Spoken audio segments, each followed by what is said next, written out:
5. Marcos Dantas. Olha, 8 horas 9 minutos, estamos de volta aqui com o nosso Panorama 95, nesta manhã de terça-feira. Gente, ontem, dia 25 de julho, aconteceu aqui em Caicó o primeiro seminário regional sobre os impactos dos parques eólicos, onde foi abordado o impacto ambiental e social causado na vida das comunidades que se encontram ao redor de mega projetos eólicos. O seminário fez parte da campanha contra os impactos de parques eólicos no Nordeste 2, iniciativa da Caritas Brasileira Regional, com apoio da instituição católica alemã, Misério, em parceria com a Universidade Estadual do Rio Grande do Norte, ao nosso UFRN, Sindicato dos Trabalhadores e Trabalhadoras Rurais do Seridó, Polo Sindical do Seridó, ADESE, FETARNE e demais movimentos sociais que visa sensibilizar e alertar sobre os impactos em nível socioeconômico, ambiental e de saúde causados pelo atual modelo de implementação dos megaprojetos de energia eólica no Nordeste do Brasil. Para falar sobre esse assunto, a gente recebe aqui nos estúdios Bruna Suiane, ela que é assessora da Caritas Regional. Bruna, seja bem-vinda aqui ao nosso Panorama 95. Bom dia. Bom dia, Marcos. Bom dia a todos e todas que escutam agora o Panorama 95. Interessante, Bruna, que quando se fala, por exemplo, a região tal vai ganhar um mega projeto de energia eólica. Bacana, geração de emprego, geração de renda. Isso é o lado bom, né, do projeto. Mas também existem preocupações, né? Isso. Na verdade, é muito importante que a gente se questione o desenvolvimento para quem, né? Porque a energia eólica, assim como a energia solar, ela é trazida para a população em geral, pelas grandes mídias também, como uma energia limpa. E esse é um questionamento que a gente se faz a partir de tudo isso que a gente tem trabalhado na campanha contra os impactos dos parques de energia eólica. Essa energia mesmo limpa, para quem sopram esses ventos, né? E aí a gente tem observado dentro do território de atuação da Caritas Regional Nordeste 2, que aí compreende 4 estados. A gente atua nos estados de Alagoas, Paraíba, Pernambuco e aqui no Rio Grande do Norte. E, na verdade, os impactos eles se assemelham em todos os locais onde a gente vai. A implementação desses parques tem respeitado a vida dessas famílias agricultoras, famílias marisqueiras, comunidades tradicionais. E a gente luta não contra a energia eólica, porque a gente sabe da importância da descarbonização, mas, ao mesmo tempo, a gente contra esse atual modelo, né? Porque a gente tem casos, por exemplo, não somente aqui no Rio Grande do Norte, como em Pernambuco e na Paraíba, aerogeradores que estão implementados a 200 metros das casas, né? Então, o que é que isso significa para as famílias? Para nós, né, que estamos distante, a gente acompanha apenas a mudança na paisagem com aqueles grandes empreendimentos.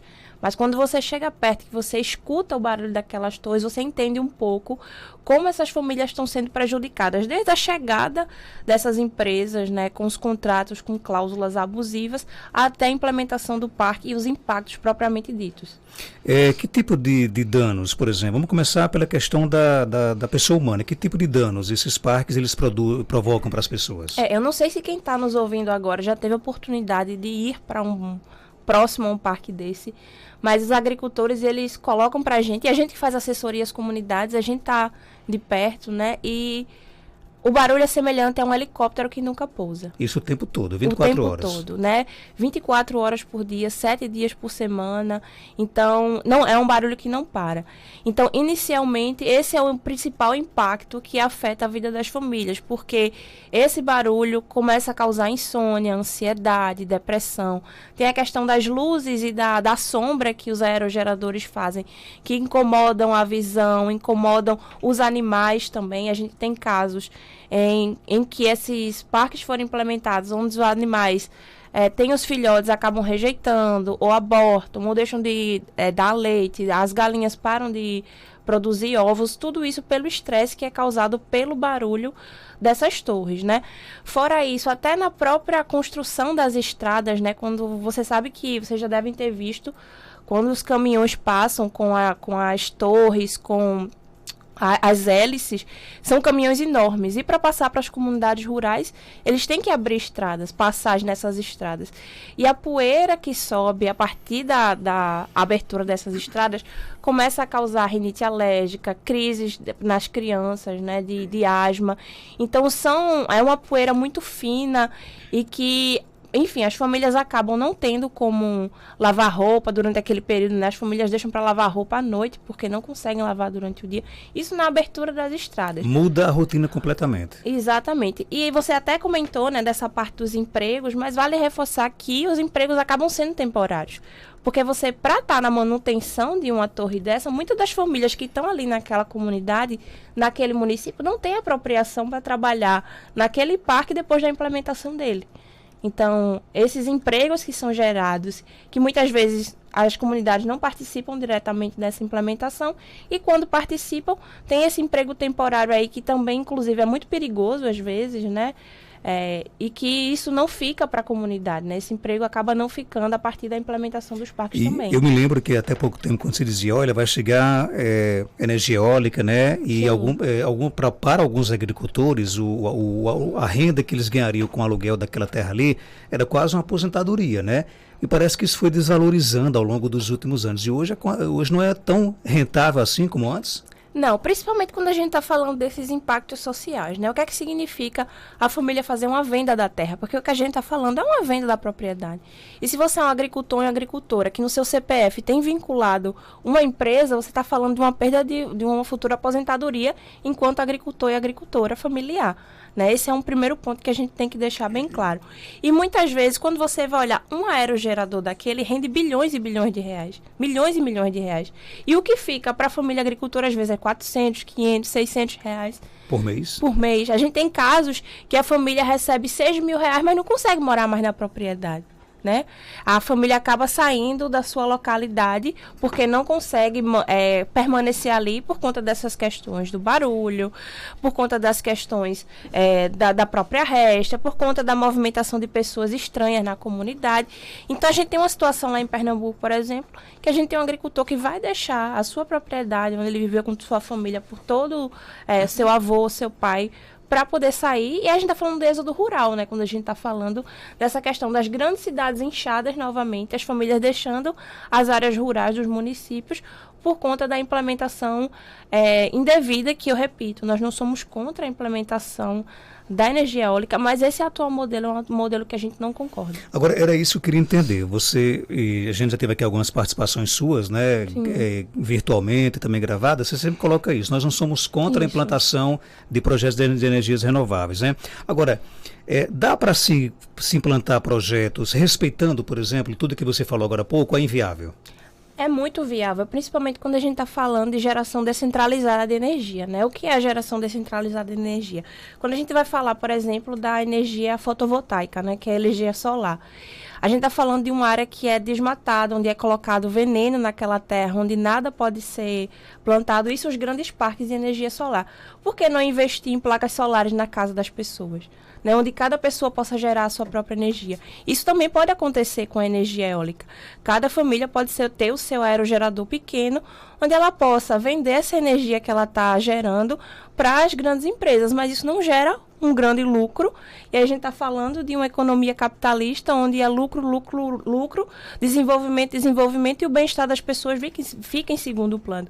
E geralmente essas pessoas são pessoas pobres, que não têm condições de se manter a partir de toda essa implementação que acontece hoje, desse modelo de desenvolvimento, e que a gente sabe que existem estratégias que podem funcionar, que todo mundo pode gerar sua própria energia, mas que não gera esses grandes lucros que hoje a gente vê as grandes empresas, como eu disse, gerando milhões e milhões de reais, essas famílias ficando apenas com os impactos. Então esse modelo que está aí, vocês são contra totalmente? Sim, sim. A gente também fala muito sobre zoneamento, né? Por que não define um zoneamento para a implementação desses parques, onde não existam famílias que moram perto? A gente sabe que a gente tem um território gigante, né? E inclusive é muito importante a gente falar, porque no seminário de ontem a gente discutia muito sobre isso, né?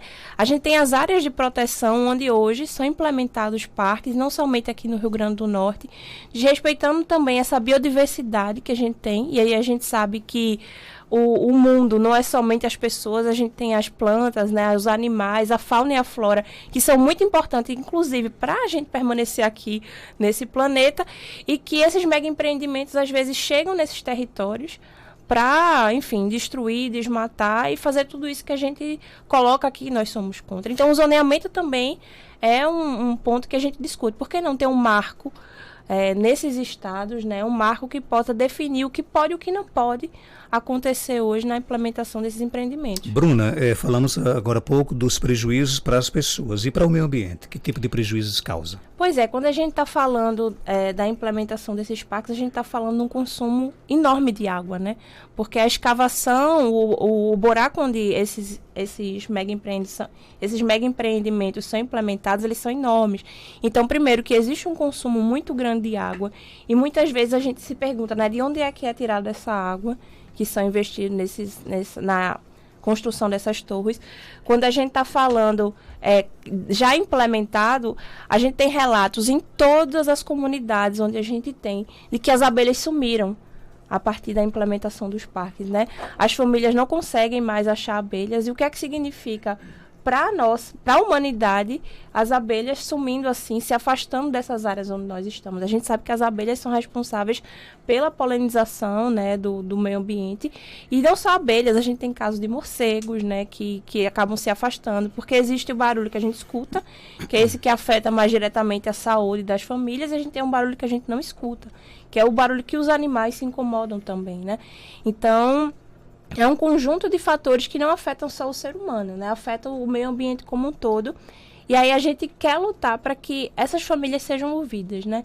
E eu acho que esse espaço aqui do meio de comunicação é muito importante para que às vezes a gente abra um pouco a nossa visão para se questionar sobre algumas coisas no que é passado, né? Repito, a gente não é contra as energias renováveis, mas a gente precisa também fazer esse contraponto.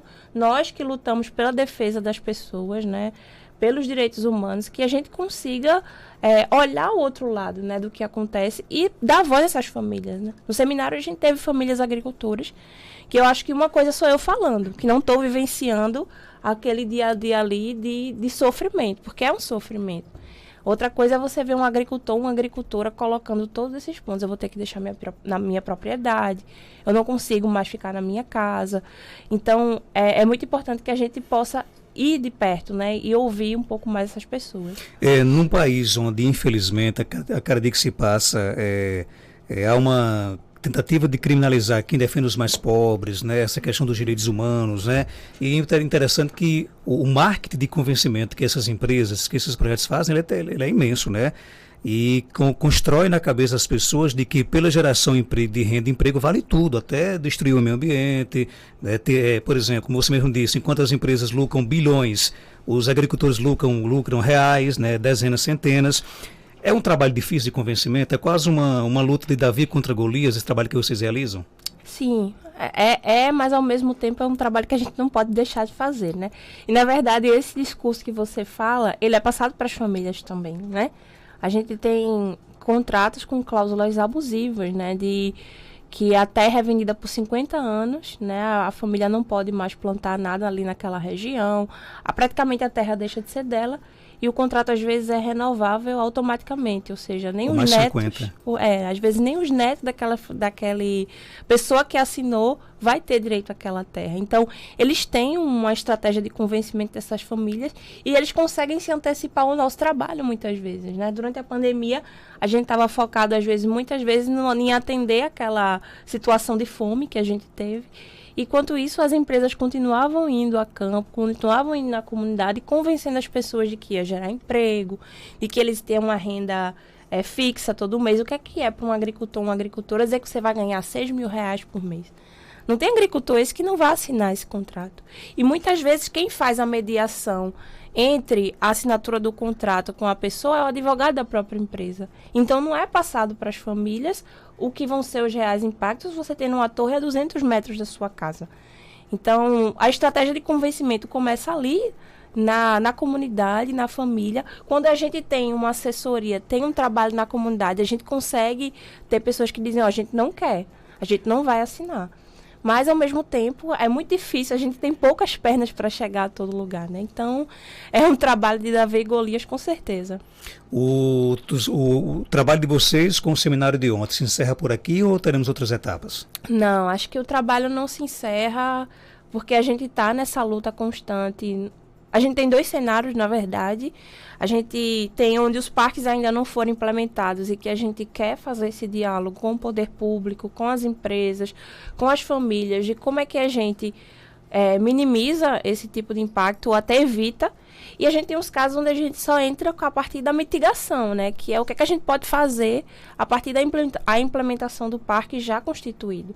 Um parque não é 1, 2, 3, são milhares, centenas de torres às vezes. Então, a gente trabalha também nesse sentido da mitigação. E a campanha contra os impactos dos parques de energia eólica, ela está rodando ainda, né? A campanha ela é formada por alguns produtos. Um deles são os web episódios. Isso tudo que eu falei, vocês vão encontrar no YouTube da Caritas Regional Nordeste 2, os agricultores, essas famílias falando um pouco sobre isso, porque, como eu disse, uma coisa sou eu falando aqui na rádio para vocês. Uma coisa é vocês ouvirem os relatos dessas pessoas, que é muito mais chocante. E é o que nos motiva a estar aqui nesse espaço e estar em campo, e estar na luta, que a gente agradece a todas as organizações, né, ao bispo Dom Antônio Carlos, que a igreja, o papel da igreja é muito importante nesse momento, porque muitas vezes é só a igreja, às vezes, que chega nesses espaços, né? Então, agradecer a todas as entidades, ao bispo diocesano, porque realmente é um processo que a gente precisa de mais mãos, de mais pessoas. A gente precisa levar acesso à informação a essas famílias, então esse meio de comunicação aqui é muito importante, até pela dimensão de alcance que tem. Não assinem contratos sem conhecer, né? Procurem as organizações de assessoria, as organizações do campo. As universidades têm sido um grande apoio, porque os pesquisadores são quem tem estudado esses impactos mais de perto.